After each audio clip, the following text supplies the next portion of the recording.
मैं आप सभी का मेरे सफ़र की यादें के इस कार्यक्रम में स्वागत करता हूं और बहुत खुशी की बात है कि आज हमारे साथ एक ऐसे सज्जन जुड़ेंगे जो कभी हमारे स्कूल के प्रिंसिपल हुआ करते थे। ये हमारे लिए एक सौभाग्य की बात है कि आज हमारे जो गेस्ट हैं वो रहेंगे श्रीमान संतोष सिंह जी। जो हमारे सर जी हैं वो उनका जो पैदाइश बा में हुआ और फिर पढ़ाई बा से लेकर इंडिया फिर वापस वो फिजी आए और यहाँ फिजी में काफ़ी जो टीचिंग प्रोफेशन है उसमें उन्होंने बहुत काम किया और साथ-साथ में गवर्नमेंट के जो कुछ डिपार्टमेंट्स है उसमें भी उन्होंने बहुत काम किया।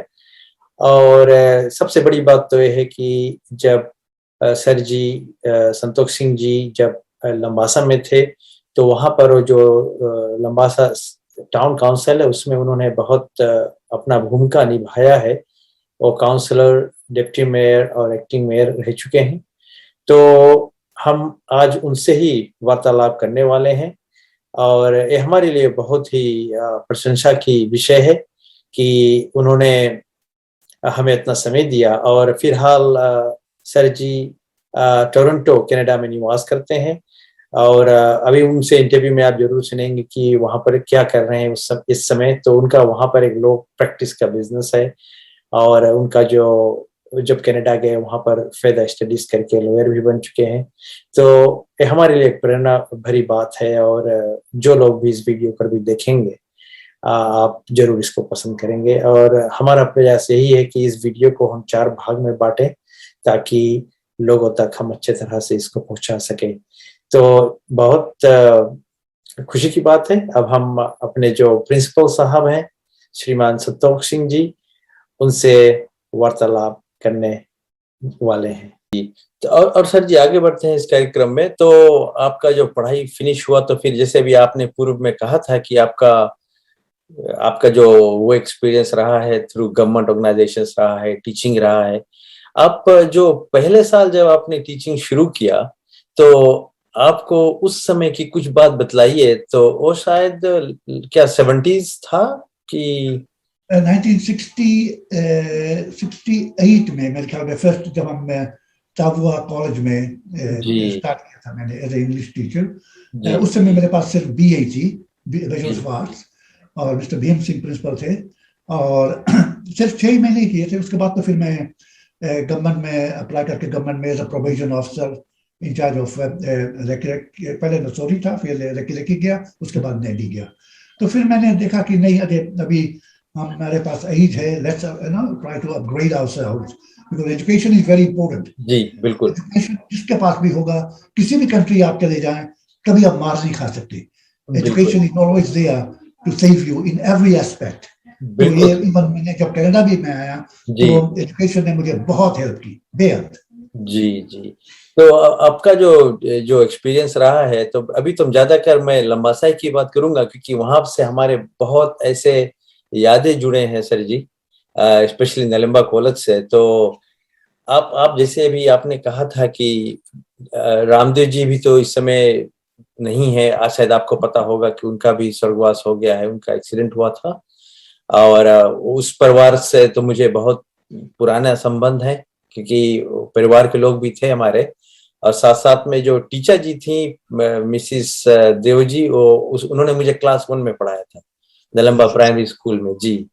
तो क्योंकि मेरा भी सफर रहा है, ऐसा ही कुछ रहा है और मैं बहुत ही अपने आप को बहुत ही भाग्यशाली मानता हूँ कि हमारा जो गाइडेंस है आपकी तरह के लोगों से हुआ है और ईश्वर की कृपा से हम लोग बहुत कुछ हासिल कर पाए हैं क्योंकि हमको सही शिक्षा मिला और सही ज्ञान मिला आप लोगों की तरफ से। तो सर जी आप जब नलम्बा कॉलेज पहले साल गए थे तो आप किस वर्ष में गए थे वहां सर? आपको मुझे क्या 79 था सर कि 79 90? 79 की बात होगी मेरे ख्याल में। हाँ मुझे हाँ, क्योंकि पहले नलम्बा कॉलेज जो था तो 2 क्लासरूम्स नीचे हुआ करते थे जहां पर प्राइमरी स्कूल का एरिया था, और फिर मेरे ख्याल से फॉर्म 3 इत्यादि वहाँ जो पहाड़ पे जो स्कूल है लंबा सा था ना। तो वहां पर जब आप सर पहले साल आए तो वैसे गांव का तो एक्सपीरियंस आपको तो था ही, लेकिन जब आप शुरू शुरू में आए तो आपको क्या लगा कि कैसे इसका सुधार, क्योंकि मैं जानता हूँ कि निलंबा स्कूल जो है उसका सुधार तो बहुत, आपने उसको लीप्स एंड बाउंड्स बोलते हैं, उस तरह से उसका सुधार किया था। तो आप कुछ अपना एक्सपीरियंस हमसे शेयर करें सर जी कि कैसे कैसे आपने सोचा और कैसे कैसे सब हुआ। जितेंद्र, मुझे जब मैं निलंबा कॉलेज गया हूँ, सब नए टीचर थे और नई इन्वायरमेंट थी, नए अपने पेरेंट्स थे, बट मुझे बहुत सहयोग मिला था, सभी से बहुत सहयोग मिला। और अगर कोई भी एडमिनिस्ट्रेटर प्रिंसिपल अगर उसको सहयोग नहीं मिलता है तो फिर वो बहुत कुछ नहीं कर सकता। बट बिकॉज एडमिनिस्ट्रेटिव थोड़ी बहुत ही क्वालिटीज थी, उसके आधार पर मैंने पूरी कोशिश की और बहुत अच्छे रिलेशन बनाए हुए थे कम्युनिटी में।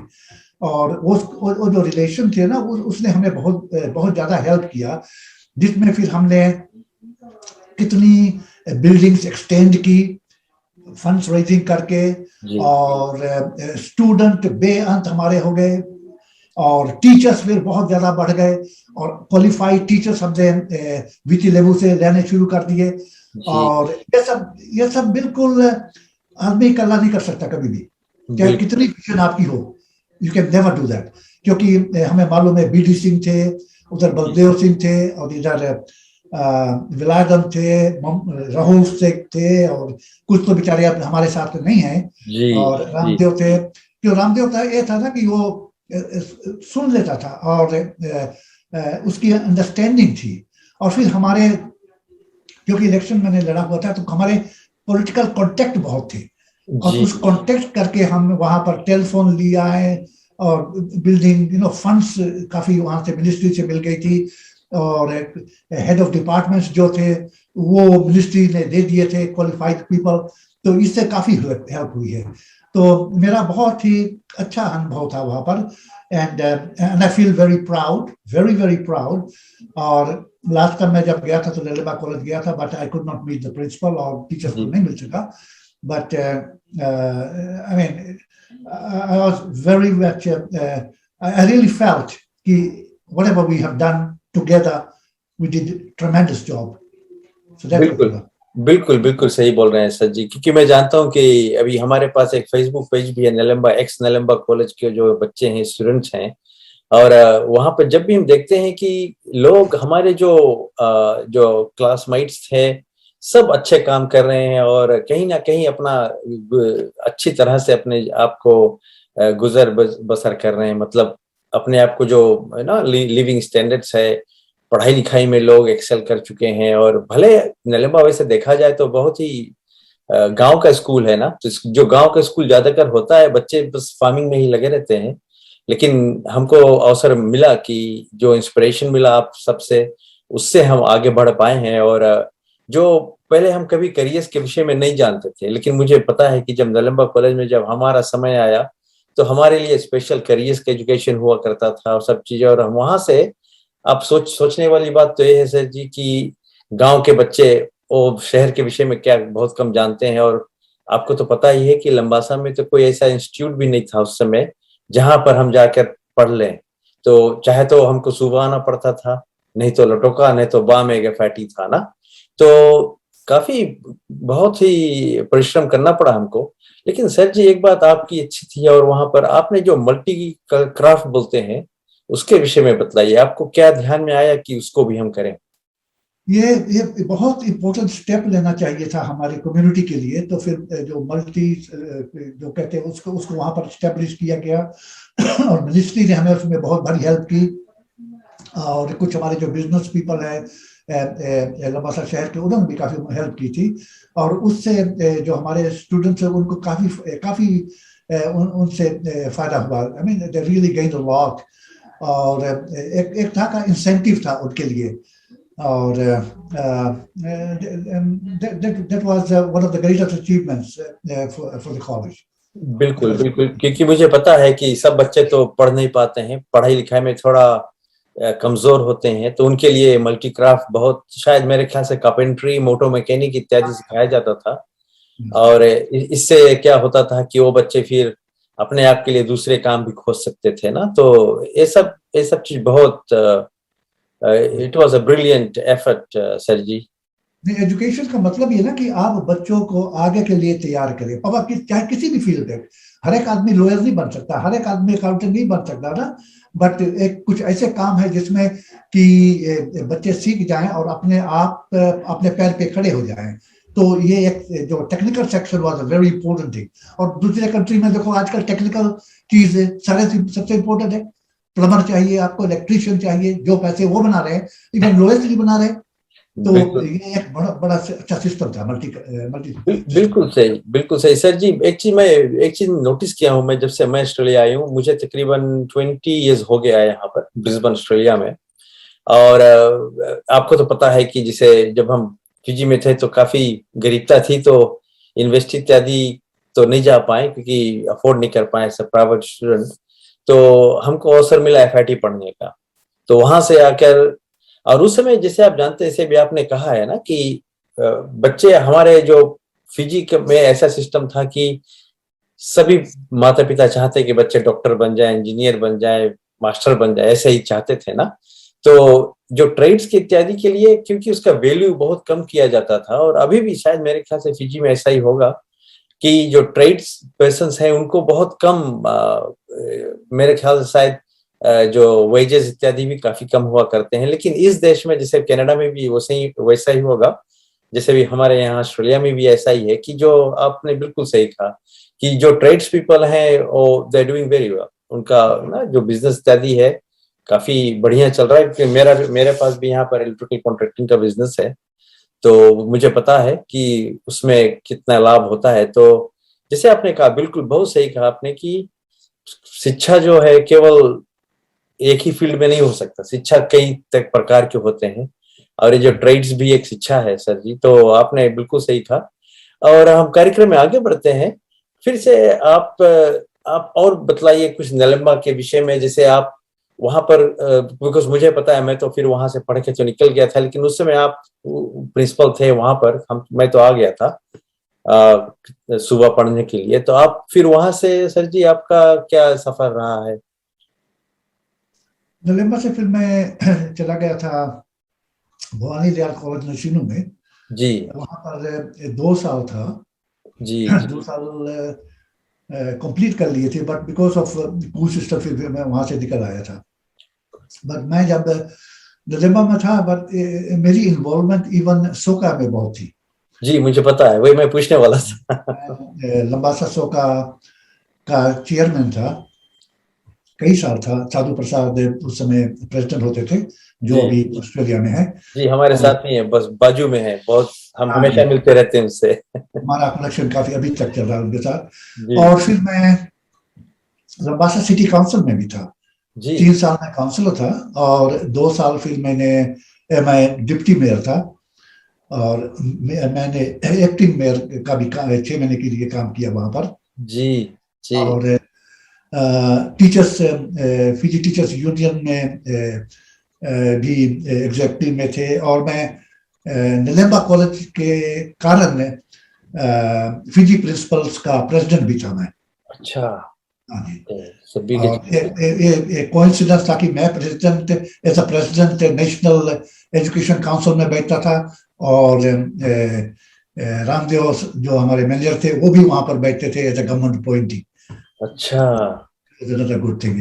जी जी, आप अपना थोड़ा पॉलिटिक्स के विषय में बताइए सर जी, कि आपका जो आप कह रहे थे भी कि आप काउंसिल में भी थे, लंबा सा काउंसिल जो टाउन काउंसिल है, उसके जो आपका अनुभव रहा है सर, उसके विषय में कुछ बताइए आप। वो एक reason is training ground. Actually तो एक जो ट्रेनिंग ग्राउंड मेरा था, जब मैंने बाहर से कॉमनल सीट के लिए जी इलेक्शन लड़ी थी, उसके बाद फिर जब लंबासा में मैं as a National Federation NFP जी काउंसिल के तौर पे मैं लड़ा था। And I was in fact choice of mister Jairam Reddy. Jairam Reddy हमारे उस समय लीडर थे। आई वाज जी हिज चॉइस दैट जी I should run for it. तो वहां से काफी अनुभव हुआ। वो जो अनुभव था ना, वो मुझे यहाँ पर आके बहुत हेल्प किया। जी। कनाडा मैं जैसे कनाडा में आया, उसी समय नेक्स्ट डे मैं पॉलिटिक्स में इन्वॉल्व हो गया था। अच्छा। फिर यहाँ पर मैंने कनाडा में भी पार्लियामेंट के लिए मैंने लड़ा। अच्छा। पार्लियामेंट, और टोरंटो जो सिटी काउंसिल होती है टोरंटो की, जी मैं स्कूल ट्रस्टी की इलेक्शन होती है यहाँ पर, बहुत बड़ी इलेक्शन होती है जी, और बहुत बड़ा एरिया होता है। उसमें मैं फर्स्ट टाइम लड़ा था। जो मैंने इनकम्बेंट जो पहले ट्रस्टी था उसको लगभग 5,500 वोट से हराया था। 5,500 डिफरेंट वोट से। ऐसे उसके बाद फिर मैं बहुत एक्टिवली इन्वॉल्व हो गया, और अभी समझ लो हमारे सिटी में usually people regard me as a king maker. कोई भी मेंबर ऑफ पार्लियामेंट हो, कोई भी मिनिस्टर हो, कोई भी काउंसलर हो, कोई भी मेयर हो, वो ये समझ लो कि हमारा घर उसके लिए ओपन है। और इसी कारण सबसे बड़ी अचीवमेंट जो हमने ली, रिकॉर्ड ब्रेक किया दुनिया का, कि हमने अपने सिटी में 3 साल मुझे लगे, पूरे 3 साल स्ट्रगल करते, लॉबी करते, फिजी पार्क बना दिया। जी, वही मैं देखा था। जी जी, 3 एकड़ का फिजी पार्क, और फिजी के नाम पर उस पर लिख दिया गया फिजी पार्क। जी, मैं इसका पिक्चर देखा हूँ। देखिए कि हाँ, फिजी के नाम पर यहाँ पर पार्क बना हुआ है, जिसमें बच्चों के खेलने के लिए, सीनियर के लिए, वॉलीबॉल, सॉकर, एवरीथिंग, जिसकी देखभाल हम करते।